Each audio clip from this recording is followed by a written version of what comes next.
माझा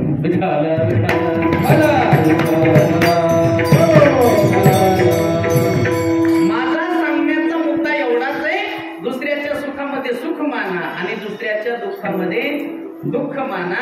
कारण भक्ताची अवस्था अशी असते, मगाशी महाराजांना प्रमाण दिलं तसं, दुःखवी अनेकाच्या दुःखे, दुसऱ्याच्या दुःखामध्ये दुःख माना. कारण देव बाह्यरंग पाहत नाही. गोपाळावर देवानं का प्रेम केलं?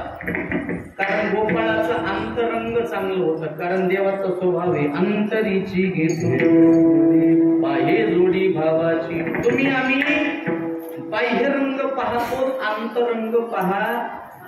लोक फक्त इस्त्रीचे कपडे पाहतात, माणसाच्या मागे किती कर्ज आहे ते पाहत नाही. लोक फक्त माणसाचा बंगला पाहतात, गवंड्याची किती उधारी राहिली ते पाहत नाही. लोक फक्त माणसाची गाडी पाहतात, गाडीच्या मागे किती हप्ते ते पाहतात.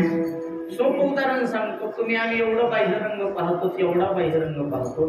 एखादी वस्तू जरी विकायची असेल तरी त्या वस्तूचा बाह्यरंग दाखवल्या जात आहे.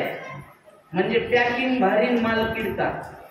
दुनिया झुकती है, झुकाने वाला चाहिए. एक असं मोठं शहर होतं, शहरामध्ये सोन्याचं दुकान आणि त्या दुकानासमोर गरीब घरातला मुलगा पेन विकण्यासाठी बसला. 5चा 1 10ला 2, 5चा 1 10ला 2. लोक यायचे, लोक म्हणायचे कितीला दिला रे पेन? साहेब 5चा 1 10ला 2. लोक म्हणायचे 10चे 3 दे. गरीबाला लई पाडून मागते म्हणायचं, श्रीमंताला नाही. शहरातली बाई आपल्या शेतकऱ्याकडे जर भाजीपाला घ्यायला आली तर 20 रुपयाची जुडी 10 रुपयाला मागितल्याशिवाय राहत नाही. पण तीच बाई जर एखाद्या मॉलमध्ये शॉपिंग करायला गेल्यावर भाव करते का? नाही. शेतकऱ्याकडे बायाचं लय उरपाट्या काढण्याच्या असतात, जाऊ दे, काढून मागण्याच्या बाबतीत म्हणायला. पावसाळ्याचे दिवस एक बाई छत्रीच्या दुकानावर गेली आणि दुकानदाराला म्हणली, दुकानदार कितीला दिली हो छत्री? ते म्हणला, बाई 100 रुपयाला. 50 रुपयाला दे म्हणली. ते म्हणलं, बाई 50 रुपयाला कशी? जाऊ द्या 80 रुपयाला घ्या. नाही म्हणली, आता 40ला घ्या. ते म्हणलं, बाई काय डोक्यात पडली का काय?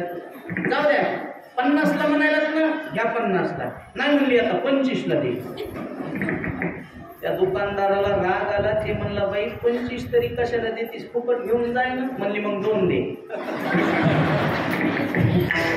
किती दे? 2. बरं, वकिलाला म्हणीन तितके, डॉक्टरला म्हणीन तितके, कीर्तनकाराला आपलं चला पुढे. गरीबाला पाडून मागितल्याशिवाय राहत नाही तो. तसं ते पेन विकू लागला मुलगा. 5चा 1 10ला 2. लोक म्हणले 10चे 3 दे. येत नाहीत म्हणला. त्या दुकानदारानं पाहिलं. ते म्हणला, रोज मुलगा पेन विकण्यासाठी बसतो, याचे पेन विकल्या जात नाहीत, मुलगा कुठला असेल म्हणून दुकानदार बाहेर आला आणि त्यानं पोराला बोलवलं, इकडे आहे बाळा, कुठला आहे तू? अमक्या अमक्या गावचा आहे. असं? अरे शाळेत जात नाही का तू? जातो ना साहेब. अरे मग आज का गेला नाही? ते म्हणला, साहेब शाळेची फीस भरायला माझ्याकडे पैसे नाही. किती फीस आहे तुझ्या शाळेची? म्हणला 5000. अरे मग तुझे आई वडील कुठे आहे? ते म्हणला, नाही साहेब मला आई वडील नाही, मी अनाथ आहे. पण मी अनाथ जरी असतो साहेब, कष्ट करून जीवन जगन, भीक मागून जीवन जगणार नाही. बोटाची पॉलिश करून जीवन जगन, पण बूट चाटून जीवन जगणार नाही. खानदानी लेकरू आहे म्हणला. आनंद वाटला. काय लेकरू गुणवान आहे. ते म्हणणार, पेन का विकत नाही? कशा विकत्याला साहेब? 5 रुपयाला पेन विकली तर 2 रुपये होते. लोक 10चे 3 मागायला लागले. विकू कशा हेच सांग. दुकानदाराच्या लक्षात आलं. ते म्हणला, जाऊ दे, तुझा पेन विकायचा आहे का? हो. 24 तासासाठी तुझा पेन मला दे. त्यानं पेन काढला, दुकानदाराच्या हातात दिला. व्यापारी माणसं लई हुशार असते. त्यानं असा पेन खाली टाकला, जमिनीमध्ये मातीमध्ये मळवला. वेल्वेटच्या मैरबीमध्ये, ज्याच्यामध्ये ब्रासलेट गंठल ठेवल्या जातात, त्याच्यामध्ये तो पेन ठेवला, काचामध्ये पॅक केला आणि वर असा दिसता ठेवला. दुकानात दिसता ते गिराईक यायचं, वर पेन पाहायचं. आता लक्षात येत नव्हतं लोकांना वर का पेन ठेवला असं. माझ्यासारखंच हौशी गिराईक आलं. ते म्हणला, दुकानदार हे पेन वर का ठेवला? ते म्हणला, कुठे ठेवायला का? असा तसा पेन आहे का काय? काय झालं? अरे इतिहास घडला म्हणला त्या पेनमुळं. झालं काय? ते म्हणला, भारत स्वतंत्र झाला त्यावेळेस लिखापडी त्या पेनने केलेली. बापरे, तुम्हाला कुठं भेटला? ते मला इंग्लंडला गेलतो म्हणला. इंग्लंडवरून आणला. ते म्हणलं तेवढा पेन द्या ना राव आपल्याला. ते म्हणलं नाही राव, मी काय विकण्यासाठी आणला नाही. अहो द्या राव म्हणला, जुन्या वस्तूचा संग्रह करायची मला आवड आहे, त्याच्यामध्ये भर पडल देऊन टाका. ते म्हणलं नाही राव, मी काय विकण्यासाठी आणलं नाही. अहो द्या राव. ते म्हणलं हे बघा, मी काय विकण्यासाठी आणलं नाही, मला काय विकायचा नाही, पण तुमचा लईच आग्रह जर असेल तर मी तुम्हाला पेन देतो, पण व्यवहार आहे, मी काय पेन फुकट आणला नाही, मला काही त्याच्यामध्ये कमाई करायची नाही, आणलेल्या भावात तुम्हाला देतो. आपली मराठी भाषा खूप सायलेंट आहे, पण धोका असते. इंग्रजी भाषा अशी आहे, अक्षर सायलेंट असते, शब्द सायलेंट असते, उच्चारता येत नाही. पण मराठी भाषा वाक्याची वाक्य सायलेंट आहे. एखादा दुकानदार जर तुम्हाला म्हणला ना, अहो मला काही कमाई करायची नाही त्याच्यामध्ये, आणलेल्या भावात मी तुम्हाला द्यायलो, असं जर म्हणला की समजून चालायचं याच्या पाठीमागे एक सायलेंट वाक्य, मी तुम्हाला चुना लावलेला आहे. जसं एखादा मुलगा मुलगी पाहायला गेल्याच्या नंतर मुलीची आई म्हणते, अहो आमची मुलगी म्हणजे गरीब गाय बर का, याच्या पाठीमागे एक सायलेंट वाक्य, गाय गरीब आहे पण शिंग आहे तर तिला. तसं ते म्हणलं आणलेल्या भावात देतो. कितीला आणला पेन? 25,000ला. यानं खिशातून 25,000 काढले, दिले, पेन घेतली, निघून गेला. त्या पोराला बोलवलं, इकडे रे बाळा, किती वर्षाची फीस भरायची? म्हणला 1 वर्षाची. किती भरायची? 5,000. दुकानदार म्हणला 5 वर्षाची एकदाच भरून टाक. 5 लेकराला आनंद झाला, हसत खेळत लेकरू निघून गेलं. दुकानदाराची जेवायची वेळ झाली होती, दुकानदार निघून गेला. मी तरी कशाला थांबू, मी बी निघून आलो. माझा दृष्टांत संपला. पेन कितीचा होता? 5,000चा. विकला कितीला? 25,000ला. विकला कशामुळं? पेनचा दिखावा केल्या.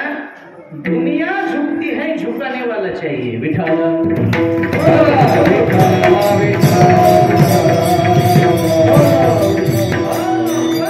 पण भक्त तसे नसतात.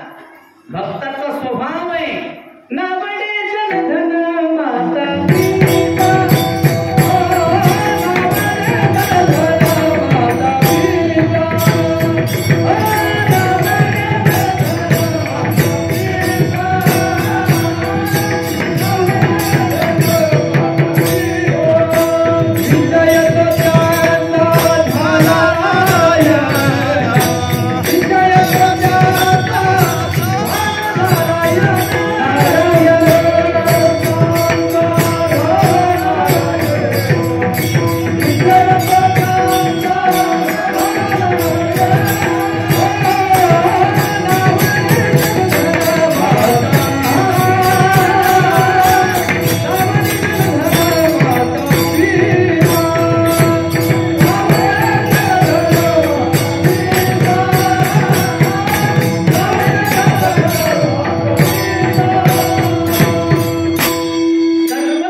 आणि त्याला धनही आवडत.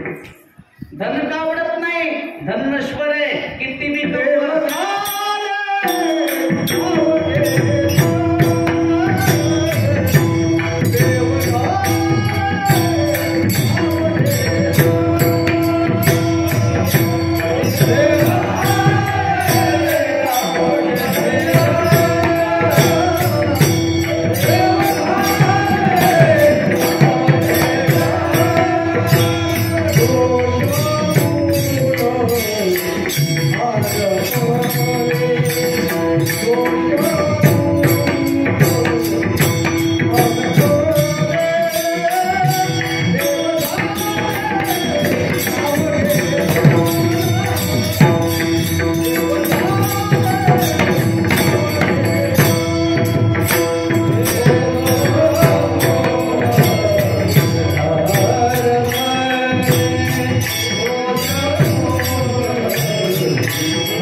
त्यांना घरात देवाचा फोटो लावण्यापेक्षा रावणाचा फोटो लावा. कारण रावणा इतका जगात कुणी श्रीमंत, रावण किती श्रीमंत होता सांगू का? कोटी घरे जेते काशानी तांब्याची, शुद्ध कांचनाची सप्तकोटी, 7 कोटी घर सोन्याचे होते. सोन्याची लंका कोण देती? शिव महापुराण कथा तुम्ही ऐकली, कथेत विषय निघालाय, सांगितलंय का नाही तुम्हाला? मला माहिती. ही लंका सोन्याची जर कोणाची असेल तर ती भगवान शंकराची होती. आणि वास्तुशांती करण्यासाठी राजा रावण गेला कुठं? भगवान शंकराचे तर. कारण भगवान शंकरासारखा कृपाळून दयाळू देव दुसरा नाही.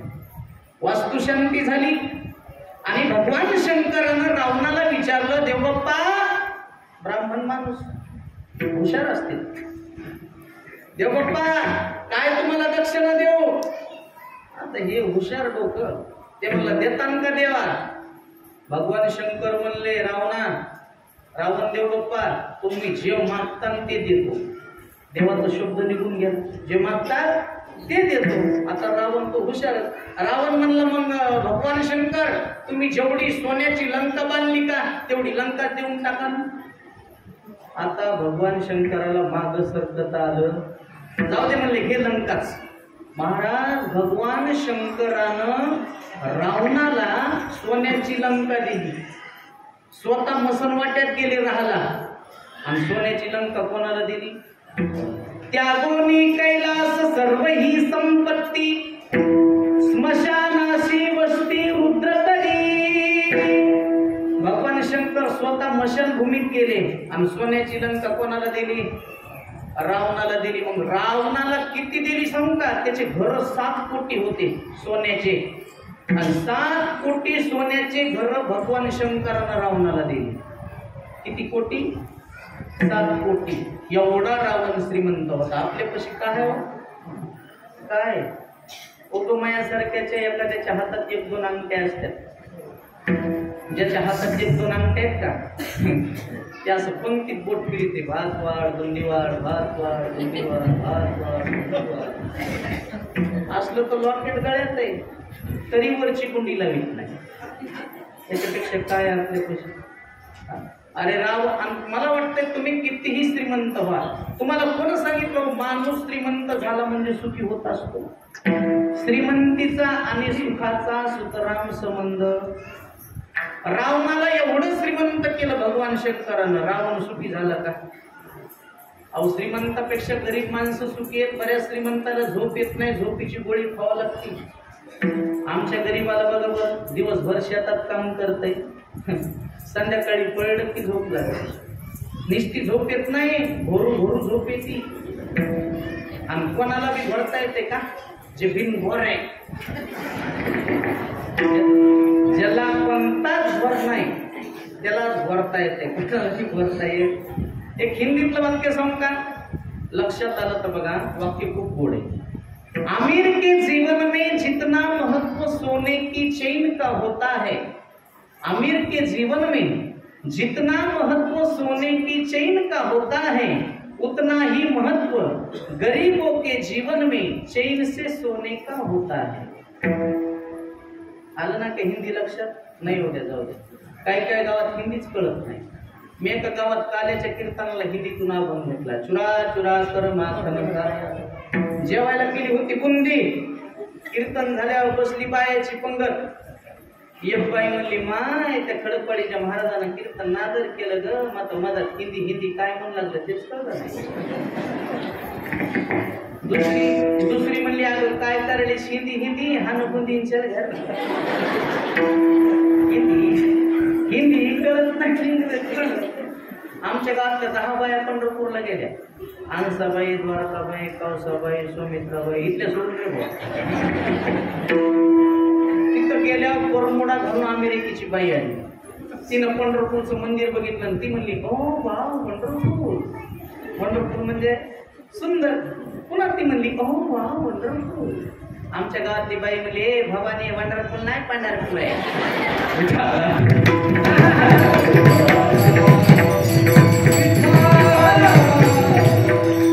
कळत नाही त्याला काय. रावण एवढा श्रीमंत होता तरी पण महाराज म्हणले सांगा ते कवडी गेली नाही. गोपाळावर देव का प्रेम करत होता याच्यावर सांगतो. ज्या रावणाचे 7 कोटी घर सोन्याचे होते, माझ्यासारख्यानं तुमच्यासारख्यानं उघड डबल मजली बंगला बांधू द्या. डबल मजली ते 17 बारे आपल्याला म्हणते चला चहा प्याला, चला चहा प्याला, चला चहा प्याला, चला चहा प्याला. त्याला चहा पाजायचंच नसते. त्याला काय दाखवायचं? घर दाखवायचं.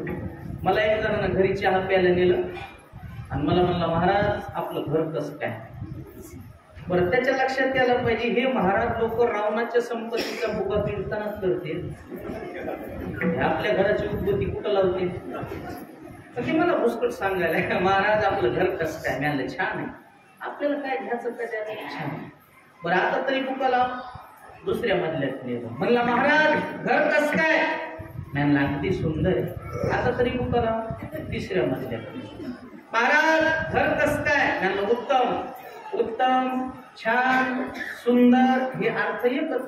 पुन्हा म्हणला महाराज घर कसं काय. मी म्हणलं मामा आता बुका लावा, जाऊ द्या मला जाताना सांगतो तुम्हाला तुमचं घर कसं काय. बुका लावला, दक्षिणा दिली आणि पुन्हा गाडीत बसताना मला एकदा म्हणला महाराज आपलं घर कसं काय. आता मला बी राग आला. म्हणलं मामा तुमच्या घरात 2 चूक आहे. मिस्त्रीच्या हातात कापीन म्हणला. म्हणलं तुमची कापली तरी दुरुस्त होत नाही. काय चूक आहे. म्हणलं पहिली चूक घर पडणार आहे. काय बोलायला लागले महाराज. परस भर पाया खाल्ला. म्हणलं परस खांदा घर पाडणार कसा पडा. म्हणलं किलारी सारखा भूकंप झाल्या. हो राव. म्हणलं दुसरी चूक. मी म्हणलं दुसरी चूक घर जर नाही पडलं तर तुम्हाला घराच्या बाहेर काढणार. कोण काढी. मी म्हणलं तुमचेच पोरा. म्हणला काय ताकद एक पठ्याला बाहेर काढायची. मी म्हणलं मामा मेल्यावर काय मदत फुकणार आहे का. फुकायला बाहेरच न्यावं लागेल ना. नाही म्हणले 7 कोटीचा बंगला फुका. ह्याच्यात झालंय का असं कधी. किती कोटीचा बंगला बांधा. उड जाएगा एक दिन पंछी रहेगा पिंजरा खाली. तुला हिफाजत कर ले तुला करे रखवाली. उड़ जाएगा एक दिन पंछी रहेगा पिंजरा खाली. पिंजरा खाली, पिंजरा खाली, पिंजरा खाली, पिंजरा खाली, पिंजरा खाली, पिंजरा, पिंजरा, पिंजरा. आता घरी जाताना म्हणतच जातो पिंजरा. किती लबाड्या करियड्या पिंजरा. किती शेजाऱ्याचा बांध करू जमीन वाढो पिंजरा. किती दुधात पाणी टाकू टाकू टाक तुला काय टाकायचे पिंजरा. विचार करा त्या माणसानं सरळ घर मला फिरून दाखविलं. करोडो रुपयाचा बंगला, 15 लाख रुपयाची त्याची निष्ठी बाथरूम होती. ते म्हणला महाराज तुम्ही आता सारं घर पाहिलं बाथरूम कडे चला. मला आली नाही. उघडून दाखवायला बाथरूम. कसं काय बाथरूम. त्याच्यामध्ये 4-5 लाखाचा असा झोपून आंघोळ करायचा टप होता. मी म्हणलं मामा एवढ्या लाखाची बाथरूम बांधली. म्हणलं मग म्हणलं मेल्यावर तुम्हाला ह्याच्यात आंघोळ घालणार आहे. म्हणला मेल्यावर बाथरूम नसती. शेवटची आंघोळ अंगणातच आहे. किती कोटीचा बंगला बांधा आणि खरंच म्हातारं मेलं. त्याच्या मौतीला मीच गेलो. मी पायऱ्या शिव करत नसतो. त्याला बाहेर काढलं. 4 चादरा धरल्या. मधात आंघोळ घातली. हो कायची बाथरूम कायचं काय. म्हाताऱ्याला आंघोळीला बाहेर काढलं तर घरातली सून बसायला पाठ सुद्धा देईना. सून सून खायचा का सुना. जरा कान खोल के सुना. सुन म्हणली माय पाटण्याचा काका मवा बब्या त्याच्या बसून जेवत. बसलेले मला इमानदारीनं सांगा बंगला कोण बांधला होता. कोण बांधला. बांगला म्हाताऱ्यानंच. आणि त्यालाच मेल्यावर बसायला आंघोळीला पाठ देईन त्याला सून म्हणते. काय म्हणते? काय म्हणते? काय म्हणते? तुम्हाला भेव वाटायले का? काय भ्यास तिला? अहो, ज्या बाईला सून नाही तिला लय सुनाची हौस असते. ती अधिकम म्हणते माझ्या डोळ्याच्या देखत आणायची म्हणते. माझ्या डोळ्याच्या देखत अन्न अंगल बया तुला सुनाचा झटकाच माहिती. वैशाखात सून आणली की ज्येष्ठात तुझ्या डोळ्याचा ऑपरेशन. जिनं जिनं भावाची केली तिथं मग उन्हाळ्यातच मी बोलता येईन आणि दुःखपणाला सांगता येईल. तू आता तशीच मर. ती अधिकम म्हणते दिंडी कवा आहे? दिंडी तुला दिंडी शिवाय काय होताय आता? लय करे राजे हो तुझा ना भरोसा ना माझा भरोसा. जग हे कुणाचे सांग भल्या मानसा. असो चूल माती आणि मीठ भाकर नाम हरीचे मुखी गोड साखर. जाणून घे रे धनाच्या तुला लसा. जग हे कुणाचे सांग भल्या मानसा. कधी लागेल रे वेड्या तुला गोडी अभंगाची. अरे हेच सोबत येणार आहे. तुम्ही शिवपुराण महाकथा ऐकलेली सोबत येईल. तुमच्या इथं अन्नदान केलेलं सोबत येईल. इथं पट्टी दिलेली सोबत येईल.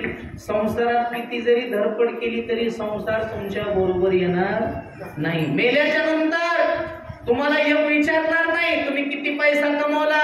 नाही नाही नाही, यमदूत हेच विचारणार तुम्ही किती कथा ऐकल्या, किती भजन केलं, हे तुम्हाला यमदूत विचारेल. दुसरा एक जण म्हणला यमराज मी चांगला बंगला बांधला. यमराज म्हणला येड्या ज्या चिमणीला हातपाय नाही ती तुझ्यापेक्षा चांगला खोपा बांधली. वारा आलं तर पडत सुद्धा नाही, तू काय घराचं भुसकट सांगायला लागला. एक जण म्हणला यमराज मला मुलगा झाला. यमराज म्हणला तुला एका टायमाला एक होते, कुत्रीला 6 एकदाच होते, ते मी कलर बदलून. तू काय करायचं भुसकट सांगायला लागलास. याच्यासाठी जन्म आपल्याला भेटला नाही. देवे दिला देह भजना गोमटा तो या झाला फाटा बाधिकेचा. यमदूत विचारणार तुम्हाला क्या किया क्या किया क्या किया रे हो. तूने जीवन गंवा दिया तूने जीवन गंवा दिया क्या किया रे हो. जिसे पाना था उसको तो खो दिया रे. जिसे पाना था उसको तो खो दिया. अमृत छोड़ा पीता है शराब क्यों. भगवान के नाम को भूल गया. क्या किया क्या किया क्या किया रे हो. तुमने जीवन गंवा दिया क्या किया रे हो. जिसे पाना था उसको तो खो दिया रे. जिसे पाना था उसको तो खो दिया. ऐका ज्याला प्राप्त करायचे तू ते प्राप्त केलं नाहीस, बाकीचं प्राप्त करून काय उपयोग आहे रे. म्हणून ऐका ज्या दिवशी माणसाचं मरण जवळ येईल ना त्या दिवशी माणसाच्या लक्षात येईल आपलं कोणीच नव्हतं. कळो येईल अंतकाळी प्राण प्रयाणाचे वेळी राहती निराळी रांडा पोरे सकळ. सज धज के जिस दिन मौत की सहजादी आएगी. सज धज के जिस दिन मौत की सहजादी आएगी. ना सोना काम आएगा ना चांदी आएगी. ना सोना काम आएगा ना सोनू आएगी. काही सोबत येणार नाही. जागची जाग्यावर राहणार आहे. केलेला परमार्थ तुमच्या मात्र सोबत आल्याशिवाय राहणार नाही. आणि जीवनामध्ये गोपाळांनी काय केलं? परमार्थाच्या व्यतिरिक्त काही केलं नाही. म्हणून परिणाम झाला, देव जगाचा मालक त्यांच्या ताटातली उष्टावळी खाऊ लागला.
उष्ट वेगळं आणि उष्टावळी. आता उष्ट कशाला म्हणायचं? ताटामध्ये खाऊन शिल्लक खाली राहिलेलं अन्न त्याला म्हणायचं उष्ट. पण उष्टावळी याच्या पलीकडे खाता खाता मुखातून खाली गळून पडलेलं अन्न त्याला म्हणायचं उष्टावळी. आणि ती उष्टावळी खाण्याचं काम देव करू लागला. पाहता गोवळी खाय त्यांची उष्टावळी. कोणाच्याही ताटातली देव उष्टावळी खात नाही. मला वाटतंय देव आज सुद्धा येईल, आज सुद्धा येईल. काय येणार नाही? त्याला बोलवणारा द्रौपदी सारखा पाहिजे. कोण कहते हैं भगवान आते नहीं, माँ द्रौपदी जैसे बुलाते नहीं. कौन कहते हैं भगवान खाते नहीं, संत नामदेव के जैसे खिलाते नहीं.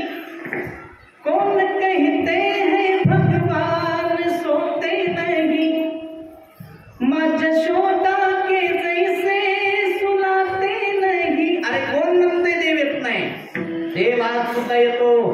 बोलवणारा द्रौपदी सारखं पाहिजे. द्रौपदी एवढं भजन करायची, एवढं भजन करायची. मला वाटते आपल्या घरातल्या मायमाऊलीनं एवढं भजन करावं, एवढं भजन करावं. स्वयंपाक करायला जरी बसली तरी तुम्ही नामस्मरण करा. फायदा एवढा आहे. स्वयंपाक करत असताना तुम्ही जर नामस्मरण केलं तर करणारीला फायदा आणि खाणाऱ्याला फायदा. अन्नातले दोष निघून जातात आणि ते अन्न न राहता त्याचा प्रसाद बनत असतो. पवित्र ते अन्न हरी चिंतनी भोजन. उद्यापासून एक काम करायचं आहे. रामकृष्ण हरी रामकृष्ण हरी म्हणत स्वयंपाक करायचं. जे तुम्हाला नाव देवाचं आवडते ते घ्या. ओम नमः शिवाय म्हणा, श्री शिवाय नमस्तुभ्यं म्हणा, काय म्हणायचं ते म्हणा. पण स्वयंपाक करत करत करत म्हणा. जोरात म्हणायला लाज वाटत असेल तर मनातली मनात म्हणा. जोरात म्हणल्यापेक्षा हृदयात म्हणलेलं त्याला लय लवकर ऐकू जातं. करीत जात भजन. आपल्या खेडेगावातल्या बायका भजन करीत नाहीत असं नाही, करतात, पण हे अभंग कोणत्याच गात्यात नसते. कुठून जोडीच्या आणि कुठून नाही. दिंडीच्या वाटांना येतात बाया, आणि त्या दिंडीच्या वाटानं तर काही बी म्हणतात. गड्या दिंडीत येऊ द्या, मावलीचा सवळा पाहू द्या. सवळा सवळा एका म्हातारीनं असं भजन जोडलं. मी मोबाईल मध्ये टेप करून आणलंय, ऐकायचं असं दाखव. ती म्हातारी म्हणाली, अरे अरे ठोबा तुझ्यात माझं मन, घेतला मोबाईल लावते तुला फोन. मी म्हणलं हिला देवाचा नंबरच भेटला तर काय करून बघ. बरं इतक्या तरी गपची बसावं. आणि तुझी रे आठवण लई लई येते म्हणून तुला मी मिस कॉल देते बाबू. देवाचाही तुरे देव माझा नंबर करे शो. म्हणलं बाई इकड्यावर तुमच्या पाया पडू द्या. रातभर काकडन काय नाही सापड्या. याला कुठं भजन म्हणतात का? बाई बी म्हणतात. आमच्या गावातली एक बाई महादेवाला बेल वाहिली, आणि बेल वाहता वाहता म्हणाली, बेल वाया गेले का बाई बाई तिकडे घसरून मेले. भजन भजन ते मंगळवाणी नरका जाणे चुकेना, नरका जाणे चुकेना, नरका जाणे चुकेना. भजन करायचे ना तुम्हाला, चांगलं भजन करा, सुंदर भजन करा. पूर्वीच्या काळातली संस्कृती होती. पूर्वीच्या काळामध्ये बायका काटवटीत भाकरी करायच्या. काटवटच म्हणते काही काटवट. आता काटवटी राहिल्या. पहिल्याच्या काळात लाकडी काटवट होत्या, आणि आता काटवट गेली आणि परात आली. आणि ज्या ज्या बाईनं परातीत भाकर केली असं समजायचं नवऱ्याला आपल्या पायाची माती खाऊ घातल्याप्रमाणे. कसं काय? पूर्वीच्या काळात काटवट होती.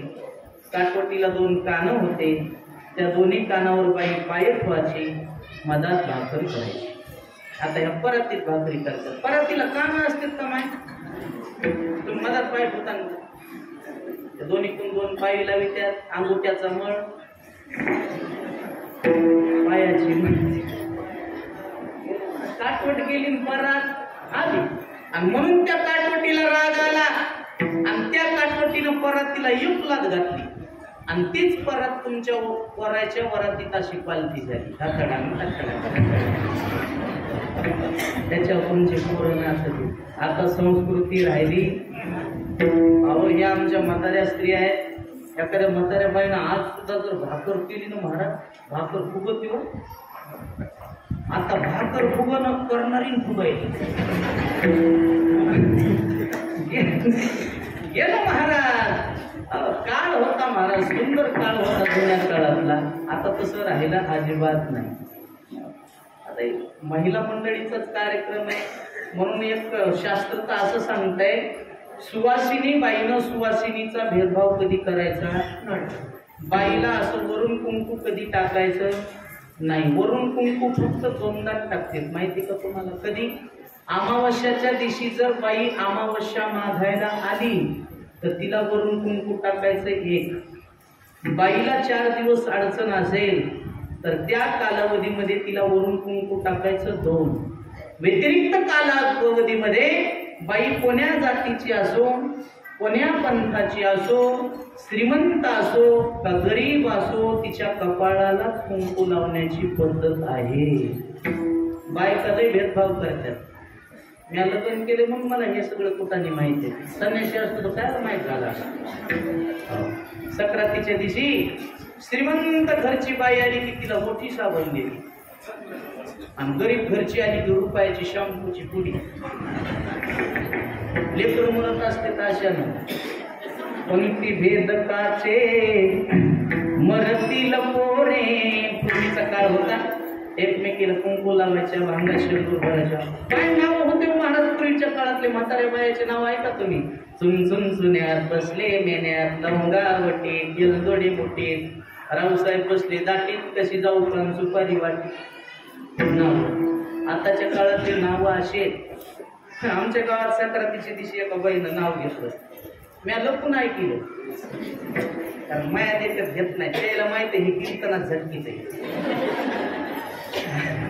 तिनं असं नाव घेतलं बकीटात बकीट स्टीलचं बकीट बकीटात बकीट स्टीलचं बकीट मुकुंदरावाचं नाव आहे खायला 5 रुपये तिकीट आणि तिचा मुकुंद येड्या वाबळात पडल्या आणि ती म्हणाली बकीटात बकीट मिळालं चवारी ह्या बकीटाला मिठाला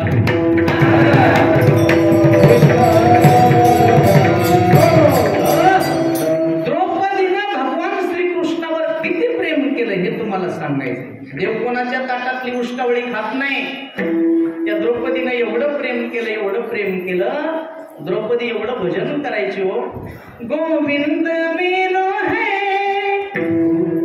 गोपाल मेरो है श्री बाके बिहारी नंदलाल मेरो है राधा रमन बिहारी नंदलाल मेरो है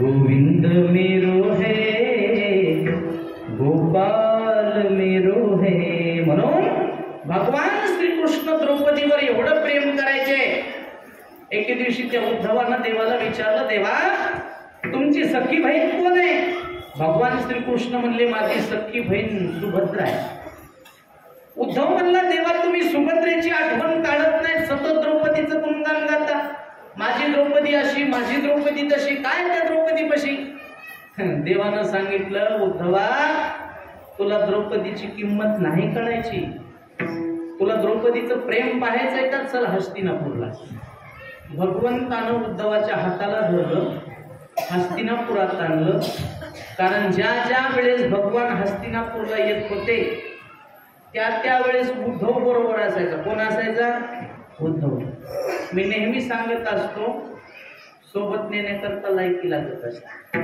कोणाला बी सोबत न्यायचं नाही त्यातली त्यात दयानंद महाराज आपल्यासारख्या कीर्तनकारानं लहानपणचा वर्ग मित्र कधी संग न्यायचा नाही ते कवा कुठं चौघडी सांगता येत नाही आमच्या इथलं एक जण म्हणलं महाराज कुठे संध्याकाळी खेळ कीर्तनाला खेळ म्हणलं त्याला उद्याच्याला मुंबईला जायचं आजच निघावं लागते ते म्हणलं मला येऊ द्या राव सांग मला चौघाशी नाही म्हणला म्हणताना कसं वागतो मुंबई दाखवा मला बस गाडीत बसलं मुंबईला नेलं काय पर्यटन स्थळ असतील ते पाहिले ताज हॉटेल समुद्र किनारा गेट ऑफ इंडिया संध्याकाळी जेवायच्या ठिकाणी गेलो आता बाहेर गेले लोक चांगली सोय करते खाला चिक्क्या टेकायला तक्क्या घरी गेलं की बुक्क्या बाहेर गेले चांगली सोय असते 13 वाट्या समोर आल्या भाजीच्या आणि 14वी वाटी आली गरम पाणी लिंबाची फोड कशाला हात धुवाला आमच्या इथले येडगळानं लिंबू पिळून पाणी पिऊन टाकले मॅनले येड्या ह्या हात धुवाला असते पाणी प्यायला नसते ते मला गवस तुला काय करते ना पोट साफ राहत असते तिकून कीर्तनाला आलं 2 घंटे कीर्तन ऐकलं कीर्तन ऐकणं झाले त्याची हरभरी चप्पल ते म्हणला महाराज मी कधीच कीर्तन ऐकत नाही मी मग एवढ्या लांब आलो कीर्तन ऐकायला मी मग काय झालं तमाशा ऐकलं असतं कीर्तन ऐकलं चांगलं झालं काय चांगलं झालं म्हणला 1000 रुपयाची चप्पल गेली मी मग मला चप्पल घेऊन द्या मी येडायच काय आपल्यासारख्या माणसाने इकत घ्यायची नसती ते म्हणलं मग मी हानी कोणाची त्यानं खरंच हाणली पण त्यानं हाणली नाही हरकली मी 2 घंटे मंडपात दोषली मला दोषली नाही जाताना त्याच्यात पायात निघाली मी आलं बाई छानलीस का म्हणला हित निघाली का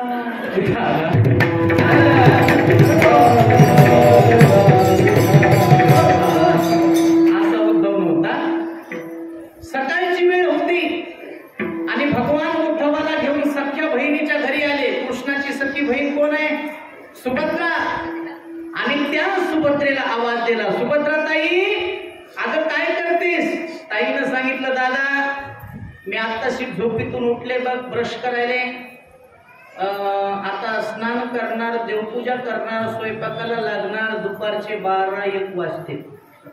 ते म्हणला तोवर तर मड काढावं लागते. मग असं कर दादा, किचन रूम मध्ये फळाचं टोपलं ठेवलेले, त्याच्यातलं एक फळ घे, खा, स्वयंपाक बनवते. देवाला खायचं नव्हतं, परीक्षा बघायची होती. भगवान मनात गेले, टोपल्यातलं एक फळ उचललं, एका हातात चाकू घेतला आणि एका हातानं फळ कापू लागले. फळ कापता कापता बोटच कापलं, रक्त निघू लागलं बोटाचं. उद्धवानं पाहिलं, बाहेर पडत आला, सुभद्रेला आवाज दिला, सुभद्राताई, सुभद्राताई, देवाच्या बोटाचं रक्त निघतंय, बांधायला ना काहीतरी. सुभद्रा चिंदी सापडायली, घरात पळाली, दारात पळाली, तळमधल्यात पळाली, वरच्या बंगल्यात पळाली. आता तिचा बंगला लहान प्रकार, अर्जुनाची बायको, देवाची बहीण. 52 तास चिंदी सापडिली, तिला चिंदी गोसली नाही. मला सांगा, सुभद्रेकडे काय साड्याची कमी असेल का?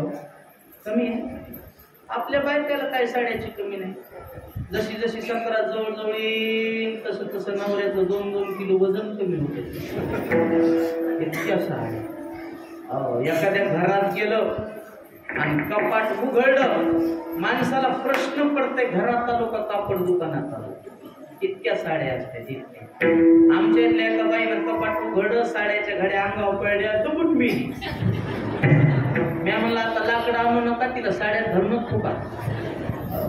इतक्या साड्या, तरी नवीन साडी घ्यावं वाटते. तरी मी तर म्हणतो 70-80 वर्षाच्या म्हाताऱ्या जरी झाल्या तरी साड्याचं मोह झालं.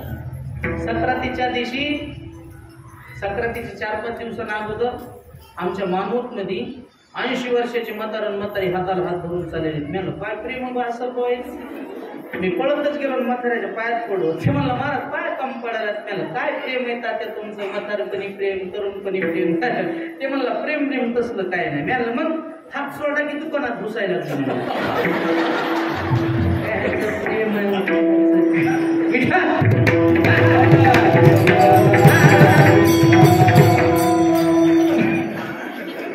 मग मला सांगा, सुभद्रेकडे साड्याची कमी असेल का? 52 तास तिनं चिंदी सापडली, चिंदी गवसली का? देवानं सांगितलं उद्धवा, द्रौपदीच्या दाराचं. आता ऐका, द्रौपदीचं प्रेम किती होतं. द्रौपदीच्या दारात आली, सकाळची वेळ होती. द्रौपदी तुळशीला पाणी घालू लागली.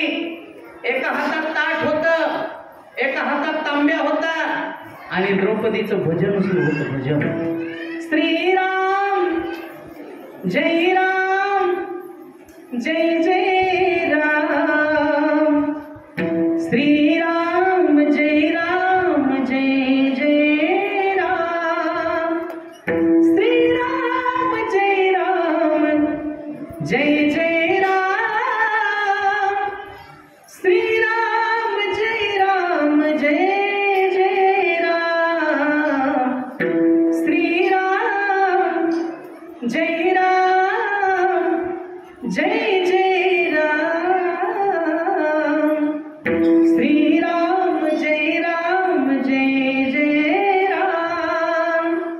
समोरून देव येत आहेत, देवाच्या बोटाचं रक्त निघतंय. हे द्रौपदीनं पाहिल्याबरोबर ताट खाली पडलं, तांब्या खाली पडला, पळत पळत गेली. देवाला विचारलं, दादा बोटाचं रक्त निघतंय तुझ्या? होत नाही. काय झालं? थांबणाला मी चिंदी बांधते. आणि द्रौपदी चिंदी गौशिण्याकरता घरात पळाली नाही. डोक्यावरचा पदर खाली घेतला, पदरातून नाटी फाडू लागली. उद्धवानं हात धरला, ताई सौभाग्यवती बाईनं पदरातून नाटी फाडत नसतात. शास्त्र पदरातून नाटी त्या दिवशी फाडतात ताई, ज्या दिवशी बाईचा पती मरत असतो त्या दिवशी. तुझे 5 पती जिवंत, असं का करतेस? त्यावेळेस द्रौपदीनं गोड उत्तर दिलं. द्रौपदी म्हणली, उद्धवा माझ्या कपाळावरचं किंकू किती दिवस ठेवायचं आणि किती दिवस नाही हे फक्त माझ्या त्या दादाच्या हातात आहे रे.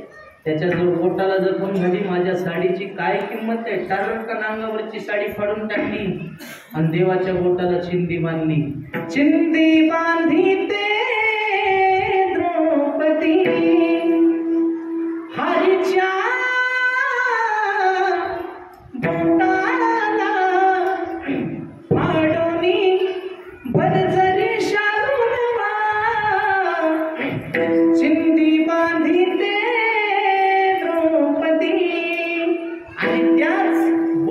चिंधीचं ऋण देवानं मानलं, बोटभर चिंधीचं ऋण. आणि नालायक कौरवानं ज्या वेळेस तिला विवस्त्र करण्याचा प्रयत्न केला, बोटभर सुद्धा शरीर तिचं उघडं दिसू दिलं नाही. कौरवे पांचाळी सभे माझी आलेली, वस्त्रे हरे